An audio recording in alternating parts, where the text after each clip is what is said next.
अब बेटा बात करेंगे ऑल्टरेशंस की। देखो अभी तक मैंने आपको क्या समझाया, मैंने आपको समझाया कि मैं मेमोरेंडम के अंदर क्या होते हैं क्लॉजेस। अब क्लॉजेस को याद करने की मेमोरी टेक्निक क्या है, एनआरओ एलसी है, एनआरओ लड़का। अब देखो सीधी सी बात ये है कि अगर मुझे इसके अंदर कोई भी चेंजेस अमेंडमेंट्स कुछ भी चाहिए, ऑल्टरेशंस करनी है, तो क्या मैं कर सकती हूँ? क्या मेरा कोई ऐसा अदर वे आउट है? कंपनीज एक्ट में कोई प्रोविजन है? बिल्कुल है। तो अगर मुझे एक एक क्लॉज का कोई भी ऑल्टरेशन करना है तो कैसे करना है वो हम समझते हैं। सबसे पहले हम बात करेंगे बेटा ऑल्टरेशन ऑफ नेम क्लॉज की, क्योंकि नेम क्लॉज हमने सबसे पहले पढ़ा था। अगर देखो सबसे पहली चीज मुझे अपने नेम क्लॉज में ऑल्टरेशन करना है तो क्या मैं कर सकती हूँ? यस कर सकती हूँ, as per section number 13 of companies act. अब देखो आज सीधी सी बात है, एक कंपनी है टाटा स्टील, उसको उसका नाम पसंद नहीं आ रहा, उसको चेंज करना है, क्या वो कर सकता है? बिल्कुल कर सकता है। उसकी सिंपल सी रिक्वायरमेंट क्या है, उसको बेटा स्पेशल रेजोल्यूशन पास करना पड़ेगा अपनी जनरल मीटिंग के अंदर। अपनी शेयर होल्डर की मीटिंग बुलाओ और वहां पे बेटा स्पेशल रेजोल्यूशन को पास करो।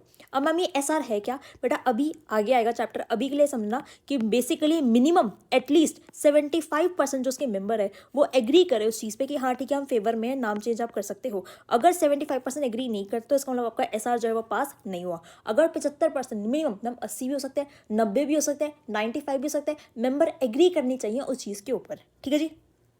साथ साथ में आपको कंपनीज एक्ट के प्रोविजन का कंप्लाइंस करना होगा। अब दूसरी चीज़, मुझे सेंट्रल गवर्नमेंट का अप्रूवल कब कब चाहिए? मुझे सेंट्रल गवर्नमेंट का अप्रूवल चाहिए अगर जो मेरा नया नाम है, अगर जो मेरा न्यू नेम है, where my new name is identical or too closely resemble with the name of existing company. Ma'am जो मैं नाम रखना चाहती हूँ वो किसी एग्जिस्टिंग कंपनी के साथ आइडेंटिकल है, मैच कर रहा है, या फिर ईजिली क्लोजली रिजेंबल है, तो भाई उस केस के अंदर मुझे सेंट्रल गवर्नमेंट का अप्रूवल चाहिए। सेकेंडली, अगर मेरी कोई सेक्शन 8 कंपनी है, इसका मतलब मैम मेरी कोई नॉन प्रॉफिट ऑर्गेनाइजेशन है, अगर मुझे उसका नाम चेंज करना है तो भी मुझे सेंट्रल गवर्नमेंट का अप्रूवल चाहिए होगा। तो सीजी का अप्रूवल कब कब चाहिए? दो केस में। पहला केस, मेरा नाम जो न्यू नेम है वो आइडेंटिकल है या फिर क्लोजली रिजेंबल है किसी एग्जिस्टिंग कंपनी से, तब, या फिर सेक्शन 8 कंपनी का नाम चेंज करना है तब। पर हम सेंट्रल गवर्नमेंट का अप्रूवल मुझे नहीं चाहिए। आपको एक चीज़ मैंने पढ़ाई थी, अगर आप प्राइवेट टू पब्लिक कन्वर्जन कर सकते हो, public to private company conversion कर सकते हो, आसान बात है, कोई दिक्कत वाली बात नहीं है। तो अगर जस्ट आप अपने नाम के अंदर प्राइवेट वर्ड ऐड कर रहे हो या हटा रहे हो, मतलब कन्वर्जन कर रहे हो public to private, private to public, तो उस केस के अंदर सीजी का अप्रूवल रिक्वायर्ड नहीं है। ठीक है जी। अब प्रोसीजर क्या फॉलो करना है? मैम मैंने तो बता ही दिया आपको, the first and the foremost step is member को बुलाओ और स्पेशल रेजोल्यूशन को पास कराओ। तो देखो, company shall pass a special resolution for the change of name, नाम चेंज करना है, एसआर पास करो। सेकंड चीज, जिस दिन आपने एसआर पास किया उसके 15 दिनों के अंदर ये जो बात है कि भाई अपना नाम चेंज कर रहे हैं वो आरओसी को बताओ। आरओसी को क्यों बतानी है? बिकॉज आरओसी आपको फ्रेश सर्टिफिकेट ऑफ इनकॉर्पोरेशन देगा। क्यों? जो पहले वाला सर्टिफिकेट था उसके ऊपर तो कंपनी का पुराना नाम था, अब जो नया वाला सर्टिफिकेट होगा उसके ऊपर कंपनी का नया नाम होगा। ठीक है।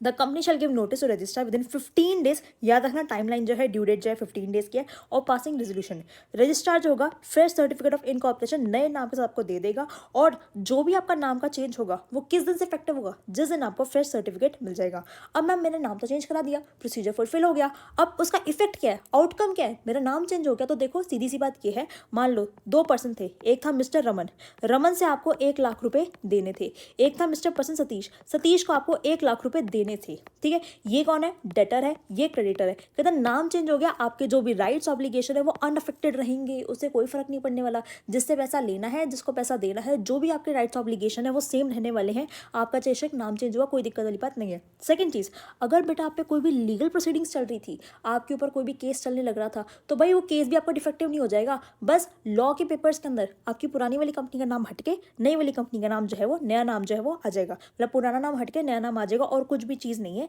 It does not render any legal proceeding defective. जो भी प्रोसीडिंग्स चल रही थी, आपने किसी के ऊपर कर रखी थी, कोई दिक्कत वाली बात नहीं है, वो कंटिन्यू रहेगी आपके नए नाम से। ठीक है। सिंपल सी चीज, बहुत आसान है। Alteration of name clause, name clause कैसे ऑल्टर हो सकता है, सेक्शन नंबर 13। अब बात करेंगे बेटा आपके चेंज ऑफ रजिस्टर्ड ऑफिस की। देखो अभी तक हमने क्या कर लिया वो समझो। हमारी मेमोरी टेक्निक थी एनआरओ लड़का, ठीक है जी। तो अब हमने सबसे पहले नेम क्लॉज में जो ऑल्ट्रेशन कैसे हो सकती है वो सीख ली। अब हम बात करेंगे हमारे रजिस्टर्ड ऑफिस क्लॉज की ऑल्ट्रेशन कैसे होगी। मैम इसको और क्या कहते हैं? सिचुएशन। ठीक है, सिचुएशन क्लॉज पढ़ाया था, यस। अब मेरी बात ध्यान से समझने की कोशिश करना, जो आपका रजिस्टर्ड ऑफिस है वो बेटा 4 तरीके से चेंज हो सकता है। मैम 4 तरीके से चेंज होने का मतलब क्या है? लेट सपोज ये आपकी दिल्ली है, दिल्ली आपकी, ठीक है, एक स्टेट है। अब आपने अपना रजिस्टर्ड ऑफिस यहाँ पे सिचुएट कर रखा था, लेट सपोज कमला नगर के अंदर, ठीक है जी, यूनिवर्सिटी कैंपस के अंदर। अब आपने अपना रजिस्टर्ड ऑफिस यहाँ से चेंज करके लेट सपोज शक्ति नगर कर दिया। या फिर आपने शास्त्री नगर कर दिया। तो बेसिकली आपने क्या किया, आपकी स्टेट सेम है बट आपने जो रजिस्टर्ड ऑफिस चेंज किया है वो सेम सिटी के अंदर किया है, तो ये आपका पहला केस हो गया। दूसरा केस क्या है, ये आपका रजिस्टर्ड ऑफिस है, आपकी स्टेट सेम है बट आपने सिटी चेंज कर दी। फॉर एग्जाम्पल मैम राजस्थान की 2 सिटी का नाम दो, जोधपुर और जैसलमेर। आपका ऑफिस जोधपुर में था, आपने चेंज करके उसको जैसलमेर में कर दिया। स्टेट अभी भी सेम है राजस्थानी, बट आपने अपना रजिस्टर्ड ऑफिस एक सिटी से उठा के दूसरी सिटी के अंदर कर दिया। ठीक है जी। अब तीसरा केस, आपने भैया स्टेट ही चेंज कर दी। पहले आपका रजिस्टर्ड ऑफिस कहाँ था, दिल्ली के अंदर, आपने चेंज करके कहाँ कर दिया, उसको हरियाणा के अंदर। तो मुझे ये बताओ कि क्या इसे मेमोरेंडम में चेंज माना जाएगा? बिल्कुल माना जाएगा, बिकॉज याद करो मैंने आपको एक चीज बताई थी, मेमोरेंडम के अंदर रजिस्टर्ड ऑफिस क्लॉज के अंदर सिर्फ एक चीज डालते हो, the state where your registered office is to be situated. अगर मैम मेरी स्टेट ही चेंज हो गई, पहले मैंने दिल्ली डाला अब मेरी हरियाणा हो गई या यूपी हो गई, तो इसका मतलब ये मेरा मेमोरेंडम का चेंज कहलाया जाएगा। अब जो मेरा फोर्थ केस आता है वो मेरा ऑल ओवर इंडिया के अंदर सिर्फ 2 ही स्टेट्स के ऊपर लगता है। वो क्या कहता है, कहता है आपकी तो बेटा स्टेट सेम है, मतलब स्टेट तो आपकी सेम है बट आपका आरओसी का जो जुरिस्डिक्शन है वो चेंज हो रहा है। अब इसके कहने का मतलब क्या है, कहते हैं पूरे इंडिया के अंदर ना 2 ही स्टेट्स है, एक मेरी तमिलनाडु, दूसरी मेरी महाराष्ट्र। इन 2 ही ऐसी स्टेट्स के अंदर क्या है, मेरे 2 डिफरेंट आरओसी उठा रखे हैं। अब क्या होता है, वैसे ही नॉर्मल जो प्रोसीजर होता है वो क्या होता है कि एक स्टेट के अंदर बेटा एक ही आरओसी बैठता है, पर ये 2 ऐसी स्टेट है, हो सकता है बड़े होने की एरिया की वजह से कि इनका एरिया ज्यादा है, तो इसलिए यहाँ पे इस स्टेट के अंदर 2 आरओसी बिठा रखे हैं। देखो यहाँ पे यही चीज लिख रखी है, डिफरेंट आरओसी है, डिफरेंट सिटी है, पर मेरी जो स्टेट है वो मेरी सेम ही है। ठीक है, तो घबराओ मत, एक एक को हम डिस्कस करेंगे। मैम सबसे पहले वाले केस के ऊपर आ जाओ, अगर with in the same city मेरा आरओसी मतलब बेसिकली मेरा रजिस्टर्ड ऑफिस जो है वो चेंज हो रहा है, रजिस्टर्ड ऑफिस चेंज हो रहा है, सेम आरओसी है पर सेम सिटी के अंदर चेंज हो रहा है। फॉर एग्जाम्पल दिल्ली के अंदर अगर मैं कमला नगर में हूँ तो मैं शास्त्री नगर में शक्ति नगर में जा रही हूँ, तो मुझे कुछ नहीं करना, बहुत सिंपल चीज, डायरेक्टर को बुलाओ और बोर्ड मीटिंग के अंदर बोर्ड रेजोल्यूशन को पास करो। This is BR@BM। BR@BM का मतलब क्या होता है, बोर्ड मीटिंग में। बोर्ड मीटिंग में कौन आएगा, मैम मेरे बोर्ड ऑफ डायरेक्टर्स, कंपनी के डायरेक्टर को बुलाओ और उनके साथ एक बोर्ड रेजोल्यूशन को पास करवा लो, मतलब सारे मिलकर इस चीज पे एग्री करेंगे कि जो हमारा रजिस्टर्ड ऑफिस है वो यहाँ से हटके यहाँ होने वाला है। दूसरा काम क्या करना है बेटा, आपको INC 22 के अंदर ROC को 15 दिनों के अंदर चेंज बताना होगा कि भैया हम रजिस्टर्ड ऑफिस जो है वो चेंज कर दिया। INC 22 क्या कहता है, ये बोलता है कि आपको अपने रजिस्टर्ड ऑफिस पे जो भी चेंजेस हो रहे हैं उसको ROC को इंटीमेट करना है, notice of every change in the registered office to the ROC। INC 22 बेटा आप देखोगे आपको हर केस के अंदर फाइल करना ही पड़ेगा। तो सबसे पहला जो केस है, मैम मेरा रजिस्टर्ड ऑफिस चेंज हो रहा है सेम सिटी के अंदर ही, तो 2 काम करने हैं, बोर्ड मीटिंग में बोर्ड रेजोल्यूशन और INC 22 मुझे पास करना है। कितने दिनों में, जब मेरा चेंज हुआ, रजिस्टर्ड ऑफिस चेंज हुआ उसके 15 दिनों के अंदर मुझे ROC को बताना पड़ेगा इन the form INC 22। Very easy, 2 step में काम खत्म। बहुत इतना भी लिख के आओगे मोर देन सफिशिएंट। पर क्या लगता है क्वेश्चन इस पे आएगा एग्जामिनेशन में, इंपॉर्टेंट टॉपिक है, बहुत बार पूछा जाता है। बट देखो अब सेकंड चीज पे आते हैं, outside the city but with in the same state. Ma'am city change हो गई, जोधपुर से जैसलमेर चले गए, तो अब क्या करेंगे, ROC तो सेम ही रहने वाला है बट डिफरेंट सिटी हो गई, तो इस केस के अंदर मुझे क्या पास करना पड़ेगा, SR। SR का मतलब क्या होता है बेटा, SR का मतलब होता है आपका स्पेशल रेजोल्यूशन। अब आपको अभी समझ नहीं आएगा कि स्पेशल रेजोल्यूशन क्या होता है, आगे चैप्टर आएगा वहां हम कनेक्ट कर लेंगे, पर अभी के लिए ये समझो कि सारे मेंबर को बुलाओ। SR का मतलब क्या होता है, सारे के सारे मेंबर को बुलाओ और at least bare minimum 75% member agree करने चाहिए उस चीज के अंदर, उसको मतलब अपना जो वोट कास्ट करेंगे वो फेवर में करने चाहिए। 75% मेंबर मिनिमम क्राइटेरिया पे आपके उस चीज पे हाँ भरने चाहिए, तो इसका मतलब आपका SR जो है वो पास हो गया। पर कैसे करना है SR पास, पोस्टल बैलेट मेथड के थ्रू। पोस्टल बैलेट मेथड क्या होता है आगे समझाऊंगी कि बहुत सारे मेथड होते हैं वोटिंग करने के, जिसमें से वन ऑफ द मेथड कौन सा होता है आपका, पोस्टल बैलेट मेथड। ठीक है जी, पहला तो ये काम करना है, बोर्ड रेजोल्यूशन आपका चेंज हो जाएगा किससे, स्पेशल रेजोल्यूशन से। दूसरा काम क्या करना है, MGT 14 के अंदर ROC को with in 30 days of passing special resolution MGT 14 ROC को फाइल करवा के चलना है। अब मैम ये MGT 14 क्या है, आगे बताऊंगी MGT 14 क्या है, बिकॉज अभी सब कुछ पढ़ लोगे तो कंफ्यूज हो जाओगे। MGT 14 अभी के लिए ये समझो कि कंपनी की सारी डॉक्यूमेंटेशन की भाई फाइलिंग तरीके से कैसे है, क्या रिटर्न वगैरह जा रही है, तो वो सब चीजें ROC को बता के चलेंगे 30 दिनों के अंदर। जिस दिन मैंने अपना स्पेशल रेजोल्यूशन पास किया है उसके 30 दिनों के अंदर MGT 14 मैं आरओसी को दूंगी और उसके साथ साथ मैं INC 22 भी आरओसी को दूंगी विद इन 15 डेज। 15 दिन में INC 22 और 30 दिन के अंदर MGT 14। ठीक है जी। अब थर्ड केस पे आ जाओ, one state to another state. भाई मैंने स्टेट ही चेंज कर दी, तो अगर मैंने स्टेट चेंज कर दी तो it is called change in the memorandum. Memorandum के अंदर चेंज हो रहा है बिकॉज मेमोरेंडम के अंदर we define only the state where are registered office situated. अब मैंने अगर वो स्टेट ही चेंज कर दी तो उसका मैं मेमोरेंडम में चेंज कहूंगी। इसके लिए भी क्या करना है, वही सेम चीज, स्पेशल रेजोल्यूशन पास करना है पोस्टल बैलेट मेथड के थ्रू, MGT 14 आरओसी को फाइल कराना है 30 दिनों के अंदर। उसके बाद मुझे एक काम और करना है, एप्लीकेशन देनी पड़ेगी RD को इन द फॉर्म INC 23। अब मैं RD को एप्लीकेशन क्यों दूं और वो RD है कौन? RD का मतलब होता है बेटा रीजनल डायरेक्टर, जो आपकी रीजन का डायरेक्टर है। बेसिकली आप अपनी कंपनी का रजिस्टर्ड ऑफिस चेंज कर रहे हो तो भाई सेंट्रल गवर्नमेंट से अप्रूवल तो लेनी पड़ेगी। अब सेंट्रल गवर्नमेंट ने फॉर द टाइम बिंग जो अपना अप्रूवल का जो प्रोसेस है वो किसके हाथों में दे दिया? RD के हाथों में दे दिया। ठीक है जी। तो RD को मैं एप्लीकेशन दूंगी कि सर मैं ऐसे ऐसे अपना ऑफिस चेंज करने वाली हूँ, इस स्टेट से वो चेंज होकर इस स्टेट में जाएगा और ये लो उसकी application in the form INC 23। ठीक है जी। अब एक चीज़ और समझने की कोशिश करना मैम, साथ साथ में भाई बड़ा काम हो रहा है, आप अपनी स्टेट चेंज करो। आज एक सोचो सीधी सी बात, अगर FMC का जो ऑफिस है वो दिल्ली में सिचुएटेड है, आपको कल को पता चले कि वो जो ऑफिस है वो तमिलनाडु में सिचुएट हो गया, तो भैया ऐसे इतनी आसानी से वो काम नहीं हो सकता। तो इसीलिए मुझे साथ साथ में फॉर्म INC 26 भी देना पड़ेगा, जिसके अंदर मैं एडवर्टाइजमेंट करूंगी किस चीज़ की, कि भाई हम अपना रजिस्टर्ड ऑफिस चेंज कर रहे हैं, इस स्टेट से चेंज करके इस स्टेट में जा रहे हैं, और ये पब्लिक डोमेन में जाएगा कि पब्लिक को बताऊंगी मैं कि ऐसा ऐसा काम हो रहा है। उसके बाद फॉर्म INC 28 फाइल होगा, copy of order of RD ने जो भी अपना ऑर्डर दिया, अगर RD मेरी चीज़ों से सेटिस्फाइड है, रीजनल डायरेक्टर सेटिस्फाइड है, तो वो मुझे एसेंट दे देगा, अप्रूवल दे देगा। तो जो उसके अप्रूवल की कॉपी है मैं ROC को फाइल कराऊंगी इन द फॉर्म INC 28 और साथ साथ में INC 22 for the notice of change in RO, तो वो जाएगा ही जाएगा। तो देखो इसको मैं अभी आपको कनेक्ट करवाती हूँ। ठीक है जी, इधर आ जाओ। ये देखो, from change of one state to another state क्या होता है, अगर कंपनी अपना रजिस्टर्ड ऑफिस शिफ्ट करना चाहती है एक स्टेट से दूसरी स्टेट के अंदर, तो सबसे पहली चीज तो उसको जनरल मीटिंग में स्पेशल रेजोल्यूशन पास करने की रिक्वायरमेंट है। पहली चीज फॉरमोस्ट चीज मैंने आपको बताई थी, स्पेशल रेजोल्यूशन पास करना पड़ेगा जनरल मीटिंग के अंदर, which must be confirm by the central government. फिर उस स्पेशल रेजोल्यूशन को लेकर जाएंगे, एप्लीकेशन लेकर जाएंगे कहाँ पे, सेंट्रल गवर्नमेंट के पास, कि भाई हम अपने मेमोरेंडम के अंदर ये ऑल्टरेशन करना चाह रहे हैं, बिकॉज अगर मैं स्टेट चेंज करी हूं तो it is well worse cause the alteration in the memorandum of association. ठीक है जी। अब सेंट्रल गवर्नमेंट का करेगा, shall dispose of the application within a period of 60 days. क्या करेंगे हम, ऐसा लेके जाएंगे सेंट्रल गवर्नमेंट के पास, सेंट्रल गवर्नमेंट ने फॉर द टाइम बीइंग जो ये पावर है वो RD को डेलीगेट कर रखी है, 60 दिनों के अंदर वो उस पर जवाब देगा। ठीक है जी। स्पेशल रेजोल्यूशन मैंने दिया, 60 दिन के अंदर वो उस एप्लीकेशन पे जवाब देगा। कौन, सेंट्रल गवर्नमेंट देगी मुझको। ठीक है, तो the central government shell dispose of the application within a period of 60 days. Dispose of का मतलब क्या है, या तो हाँ दो या तो ना दो, या तो येस करो या तो नो करो।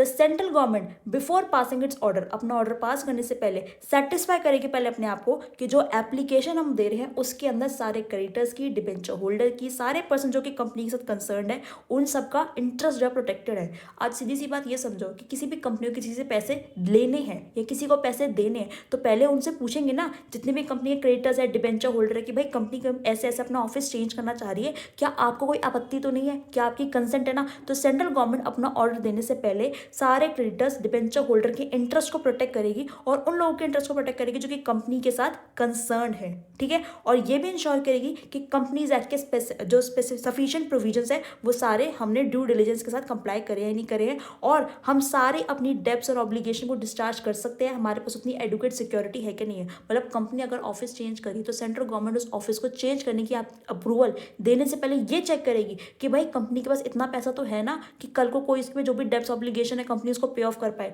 एडुकेट सिक्योरिटी है ना कंपनी के पास, वो चीज़ें।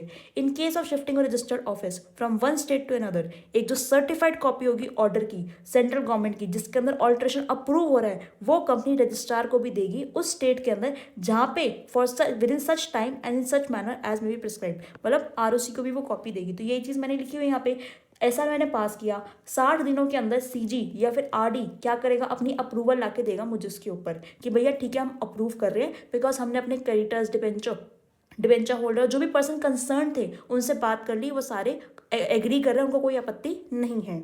वो मुझे क्या कर देंगे, वो मुझे ऑल्ट्रेशन को अप्रूव कर देंगे। वो जो ऑल्ट्रेशन की कॉपी है वो मैं कहाँ लेके जाऊंगी, आरओसी के पास लेके जाऊंगी, पुराने वाला और नया वाला, जो पुरानी स्टेट का आरओसी था और जो नई स्टेट का आरओसी था, वो उस आरओसी उस एप्लीकेशन को लेने के बाद मुझे क्या कर देगा, एक फ्रेश सर्टिफिकेट ऑफ इनकॉर्पोरेशन ला के दे देगा। तो देखो, in case of shifting of registered office from one state to another, एक जो सर्टिफाइड कॉपी है जिसके अंदर सेंट्रल गवर्नमेंट ने मुझे मेरी ऑल्ट्रेशन को अप्रूव करके दिया था, वो कंपनी रजिस्ट्रार के पास लेके जाएगी within such time and in such manner as may be prescribe. वो टाइम और मैनर क्या है, वो बेटा क्वेश्चन मतलब वो बेटा लॉ के अंदर लिखा हुआ है, आप विद इन सच टाइम और मैनर लिख कर आ जाना। जो दोनों रजिस्ट्रार होंगे वो रजिस्टर कर लेंगे, ठीक है, and the registrar of the state with the register office has been shifted would issue a fresh certificate of incorporation. दोनों को भेजेंगे और जहां पे मेरा आरओ रजिस्टर्ड ऑफिस सिचुएट होने वाला है उस स्टेट का जो आरओसी है वो मुझे फ्रेश सर्टिफिकेट ऑफ इनकॉर्पोरेशन देगा। जो certificate would indicate the alteration, वो सर्टिफिकेट ये दिखाएगा कि भाई मेरे रजिस्टर्ड ऑफिस के एड्रेस में चेंज हो चुका है, ठीक है जी। अब दूसरी चीज, जो भी कंपनी है वो आरओसी को अपना स्पेशल रेजोल्यूशन 30 दिन के अंदर बताएगी। जिस दिन एसआर पास हुआ इसके 30 दिनों के अंदर आरओसी को फाइल कराएगी। साथ साथ में जो नोटिस है नए एड्रेस का, जिस दिन मैंने अपना नया एड्रेस शिफ्ट कर लिया, इस जगह से उठ के इस जगह पे चले गए, तो जिस दिन मैंने शिफ्टिंग कर ली उसके 15 दिनों के अंदर भी आरओसी को ये चीज इंटीमेट करेंगे, ठीक है जी। तो देखो, a copy of special resolution shall be filed with the registrar of the companies with in 30 days of passing the special resolution. ऐसा जिस दिन पास हुआ उसके 30 दिनों के अंदर हम आरओसी को बताएंगे। Also with in 15 days of change of registered office, जिस दिन मेरा रजिस्टर्ड ऑफिस चेंज हो उसके 15 दिनों के अंदर एक जो नोटिस रजिस्ट्रार को वह मैं दूंगी नई लोकेशन का, ठीक है जी। ये चीज यहाँ पे लिखी हुई है। मैम आपने इतना ये मुझे ब्रीफ में क्यों करवाया, बेटा अगर क्वेश्चन आएगा तो you must have some content to write, तो इसलिए मैंने आपको ये कराया। बट इसकी जो शॉर्ट समरी है वो ये रही, ठीक है जी। इसके अंदर बस एक पॉइंट क्रेडिटर्स डिबेंचर होल्डर वाला ऐड ऑन कर देना कि पैर को मुझे सेटिस्फाई, मतलब जब सेंट्रल गवर्नमेंट सेटिस्फाई हो रही है तो उस टाइम पीरियड पे वो क्या करेगी, क्रेडिटर डिबेंचर होल्डर का इंटरेस्ट भी चेक करते हुए चलेगी। तो ये चीज़ क्लियर होगी। एसआर पास हुआ, एमजीटी 14 गया 30 दिनों के अंदर, एप्लीकेशन जाएगी आरडी को आईएनसी 23 में, आईएनसी 26 के अंदर हम एडवर्टाइजमेंट भी करेंगे, ठीक है जी। बताओ, उसके बाद आईएनसी 28 में कॉपी ऑफ ऑर्डर जाएगा और आईएनसी 22 में बोथ ओल्ड और न्यू आरओसी की, ठीक है, ये जाएगा कि भैया हमने अपना रजिस्टर्ड ऑफिस चेंज कर लिया है। अब फोर्थ केस पर आ जाओ।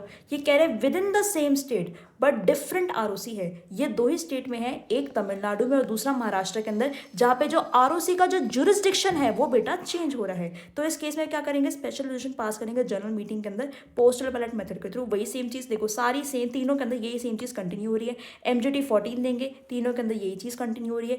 एमजीटी 14 कर दे देंगे 30 दिनों के अंदर, एप्लीकेशन देंगे आरडी को, ये सेम चीज़ कंटिन्यू हो रही है। उसके बाद फॉर्म आईएनसी 28 देंगे, जो मतलब आरडी के ऑर्डर की कॉपी है वो आरओसी को देंगे, और आईएनसी 22 देंगे, ठीक है जी। तो यही चीज़ यहाँ पे लिखी हुई है, परफेक्ट है। बताओ, तो पढ़ो अब इसको। इसमें क्या लिखा हुआ है, कह रहे changes from one city to another within the same state involving change of the jurisdiction of ROC of company. ROC का जुरिस्डिक्शन चेंज हो गया, मतलब दो ही ऐसी स्टेट है जहाँ पे दो आरओसी बैठते हैं, ठीक है जी। तो यहाँ पे लिखा हुआ है if a company wants to shift its registered office from one city to another within the same state, state same ही है, which involves the change of jurisdiction of registrar, पर आरओसी मेरा चेंज हो गया तो special resolution मतलब general meeting में देना पड़ेगा, पास करना पड़ेगा। It must be confirm by regional director, उसको मैं लेके जाऊंगी आरडी के पास, आरडी इस पर अप्रूवल देगा। This change does not involve change of memorandum, इसको मैं चेंज ऑफ मेमोरेंडम नहीं कहूंगी। क्यों नहीं कहूंगी, बिकॉज मैम मेरी स्टेट चेंज नहीं हो रही यहाँ पे, ठीक है जी। इसके बाद जो कंफर्मेशन होगा रीजनल डायरेक्टर का, उसको कम्युनिकेट करा जाएगा within a period of 30 days from the date of receipt of application. जिस दिन एप्लीकेशन मिली उसके 30 दिनों के अंदर आरडी उस चीज को कंफर्म करके देगा।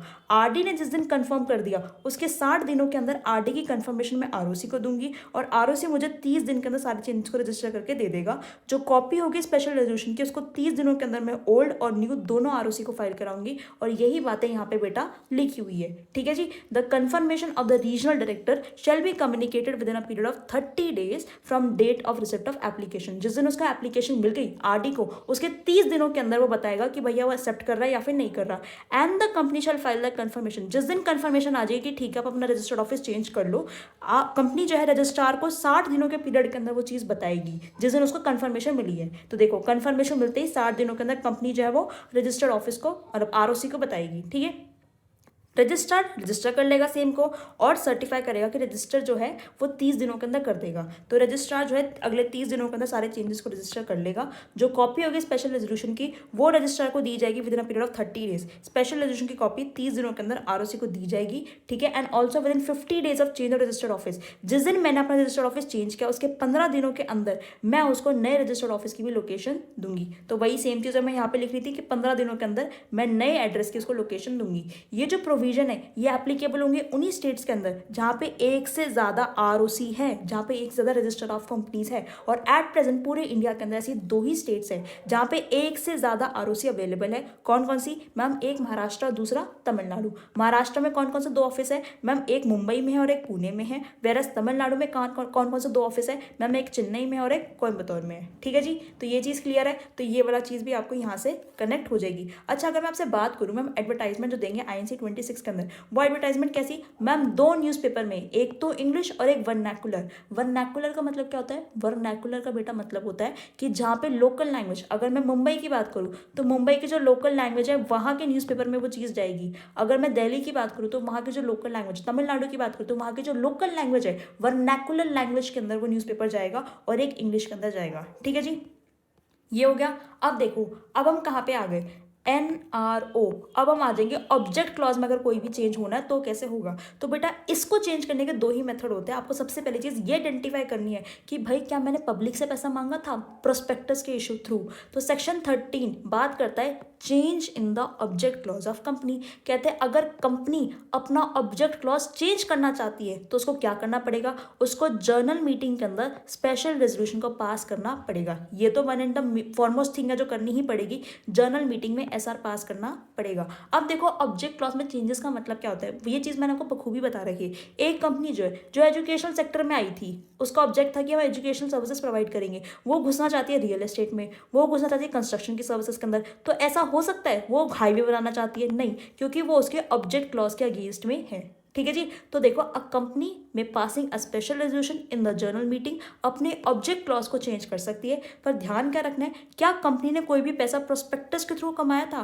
प्रोस्पेक्टस का मतलब क्या है बेटा? आगे एक चैप्टर आएगा प्रोस्पेक्टस, उसमें समझाऊंगी। पर अभी के लिए ये समझो prospectus is the written document जो कि हम पब्लिक को इशू करते हैं कि आओ पब्लिक, एक तरीके से इन्विटेशन टू पब्लिक है कि हमारी कंपनी में पैसा लगाओ, हमारी कंपनी के शेयर खरीदो। तो क्या कोई भी पैसा मैंने प्रोस्पेक्टस के थ्रू मांगा था? बिकॉज प्रोस्पेक्टस के अंदर मैं कंपनी का ऑब्जेक्ट डिफाइन करती हूँ कि आपका जो पैसा मांग रहे हैं ना वो इस पर्पस के यूटिलाइज करेंगे। क्या कोई प्रोस्पेक्टस के थ्रू पैसा मांगा था? नहीं मांगा। तो सिर्फ जर्नल मीटिंग में स्पेशल रेजोल्यूशन पास करो, काम हो जाएगा। पर अगर हमने पब्लिक का पैसा मांग लिया था, रेज किया था पैसा पब्लिक का प्रोस्पेक्टस के थ्रू, और वो अभी भी अनयूटिलाइज्ड है, मैंने पैसा कितना मांगा 100 CR, लगा कितना है 60 CR, 40 CR पैसा जो पब्लिक से मांगा था अभी भी अनयूटिलाइज्ड है। तो मुझे फिर क्या करना पड़ेगा मैम? मुझे स्पेशल रेजोल्यूशन पास करना पड़ेगा जर्नल मीटिंग के अंदर, और साथ साथ में मुझे ये सारे काम करने पड़ेंगे। जो स्पेशल रेजोल्यूशन है उसमें नोटिस देना पड़ेगा, क्या क्या, कितना पैसा रिसीव हुआ। मैम 100 करोड़ रुपए रिसीव हुए थे पब्लिक से,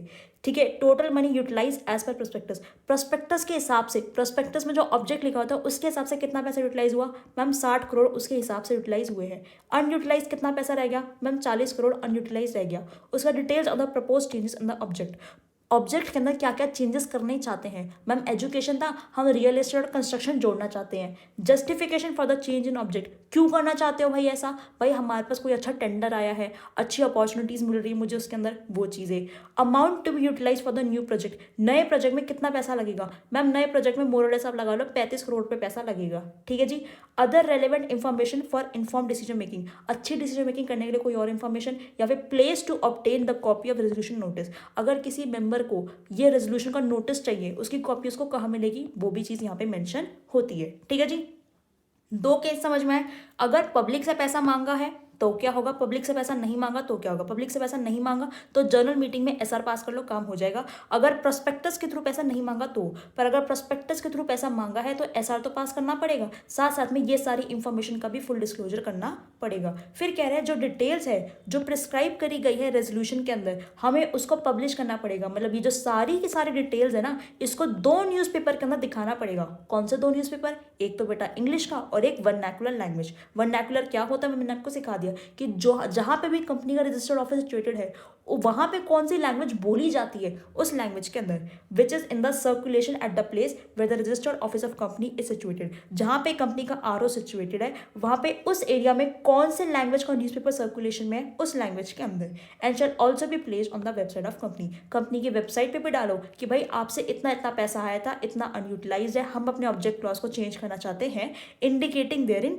justification for the change. Change क्यों करना चाहते हैं, रीजंस क्या है उसके वो। फिर उसके बाद अब जो भी डिसेंटिंग शेयर होल्डर है जो मना कर रहे हैं नहीं भाई हमें इस चीज़ के लिए पैसा नहीं लगेना, मैंने अपना पैसा एजुकेशन के लिए दिया था, मैं अपना पैसा कंस्ट्रक्शन या रियल एस्टेट के लिए नहीं देना चाहता, तो जो भी डिसेंटिंग शेयर होल्डर है जो मना कर रहे हैं कि भाई मेरा पैसा तो इस चीज़ के लिए यूटिलाइज हो, तो उनको एग्जिट अपॉर्चुनिटी देनी चाहिए आपको कि भाई कोई बात नहीं आप अपना पैसा लो और आप जा सकते हो, कोई दिक्कत वाली बात नहीं है। तो डिसेंटिंग शेयर होल्डर को shall be given an opportunity to exit, कि आप कंपनी से निकल सकते हो, कोई दिक्कत वाली बात नहीं है, by the promoters and the share holder जिनका कंपनी के ऊपर कंपनी के रेगुलेशंस पे कंट्रोल है। ठीक है जी। और ये चीज़ कौन बताता है, ये चीज़ हमें बताता है सेबी। सेबी का मतलब क्या है, securities exchange board of India. SEBI कहते हैं कि भैया जो लोग मना कर रहे हैं ना कि भाई मेरा पैसा इस चीज़ के लिए यूटिलाइज होना चाहिए, इस पर्पस के लिए ना हो, तो उनको एग्जिट ऑफर देके निकाल दो, उन रवाना कर दो। ठीक है। अब NRO हो गया। अब लड़का की बात करते हैं L। अगर मेरे लाइबिलिटी क्लॉज में चेंज करना है तो क्या करेंगे। अब मैंने आपको एक चीज़ बताई थी, कंपनी की लाइबिलिटी अनलिमिटेड है, it is only the liability of members which is limited. अब मेंबर बैठा बैठा आराम से खुश है कि कोई बात नहीं कंपनी जो है अल्टीमेट डेब्ट के अंदर जा रही है, पर मेरा क्या नुकसान, मैं तो उतना ही अमाउंट दूंगा जितना मेरा अनपेड है शेयर्स के ऊपर। और कंपनी ने कहा कि भैया पैसा तो है नहीं, एक काम करते हैं मेंबर को पकड़ते हैं।